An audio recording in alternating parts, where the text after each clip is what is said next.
नेपालको राजनीतिमा एक फरक नाम, एक फरक शैली र एक फरक सोच।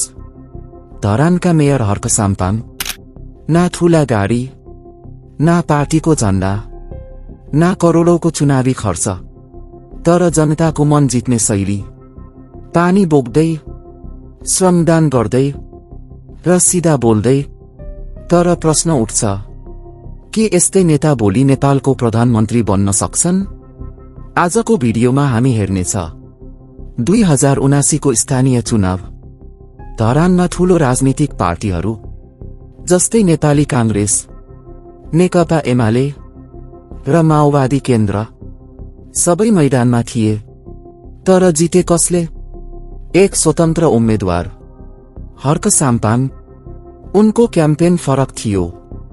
पैदल हिँड्ने, जनतासँग सीधा कुरा गर्ने, सामाजिक सञ्जाल प्रयोग गर्ने, श्रमदान संस्कृति सुरु गर्ने। यो जितले देखायो, नेपालमा परम्परागत राजनीति मात्र होइन, जनताको भावना पनि चुनाव जिताउँछ। उनी मेयर बनेर कुर्सीमा बसेनन्। उनी सडकमा देखिए, हातमा कुदाल, काँधमा पाइप, जनतासँगै काम गर्दै। नेपालको इतिहासमा पहिलो पटक कुनै मेयर कार्यालयभन्दा बढी जनताको घर घरमा भेटिन थाले। मानिसहरू प्रश्न गर्न थाले, यदि मेयर भएर यति गर्न सक्छन् भने प्रधानमन्त्री भए के होला? तर प्रधानमन्त्री बन्ने बाटो धरानको खोल्सो जस्तो सजिलो छैन। यहाँ सत्ता छ, दल छन्, समीकरण छन् र छ पुरानो राजनीतिक संरचना। नेपालको प्रधानमन्त्री बन्न संसदमा बहुमत चाहिन्छ। के एक स्वतन्त्र व्यक्तिले यो सम्भव बनाउन सक्छ? जब हर्क साम्पाङ धरानको चुनावमा उठे, मानिसहरू हाँसे, यो जित्दैन, यो केवल सपना हो। तर परिणाम आयो, पुराना दलहरू हार्दै गए। जनताको मतले एक स्वतन्त्र उम्मेद्वारलाई जितायो। यो केवल चुनाव थिएन, यो प्रणालीमाथि प्रश्न थियो। नेपालमा प्रधानमन्त्री बन्न के चाहिन्छ? एक प्रतिनिधि सभा सदस्य हुनुपर्छ, 2 संसदमा बहुमत समर्थन हुनुपर्छ, 3 ठूलो राजनीतिक शक्ति हुनुपर्छ। अहिले हर्क साम्पाङ मेयर मात्र छन्, राष्ट्रिय पार्टी छैन, संसदमा सिट छैन, त्यसैले सीधा प्रधानमन्त्री बन्ने बाटो छैन। तर सम्भावना किन छ? स्वतन्त्र आन्दोलन बढ्दैछ, पुराना पार्टीप्रति जनताको निराशा बढ्दैछ, नयाँ राजनीतिक विकल्प खोजिँदैछ। यदि हर्क साम्पाङ राष्ट्रिय स्तरमा संगठन बनाउँछन्, चुनाव जित्छन्, संसदमा प्रभाव बनाउँछन्, त्यसपछि मात्रै प्रधानमन्त्रीको दौडमा आउन सक्छन्। आज नेपालका लाखौं युवाहरू विदेश जान बाध्य छन्। उनीहरू भन्छन्, हामीलाई नेता होइन, काम गर्ने मान्छे चाहिन्छ। हर्क साम्पाङको लोकप्रियता यहीबाट बढ्यो, कामबाट, भाषणबाट होइन। तर के लोकप्रियता मात्रै प्रधानमन्त्री बन्न पर्याप्त छ?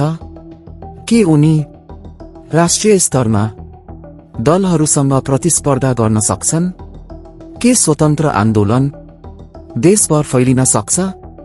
कि उनी केवल धरानमै सीमित रहनेछन्? यदि हर्क साम्पाङले राष्ट्रिय पार्टी बनाउँछन्, युवालाई संगठित गर्छन्, नीति स्तरको तयारी गर्छन्, चुनाव जित्छन् भने 10-15 वर्षमा प्रधानमन्त्री बन्ने सम्भावना असम्भव होइन। नेपालको राजनीति परिवर्तन हुँदैछ। पहिले राजा, पछि ठूला पार्टी, अब सम्भवतः जनताबाट उठेका स्वतन्त्र नेता।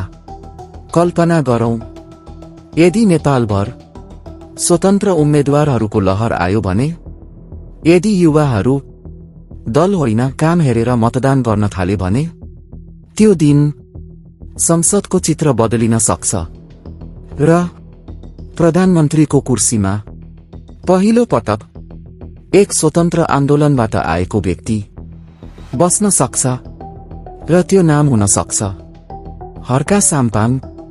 तर यो केवल सपना होइन, यो कठिन यात्रा हो।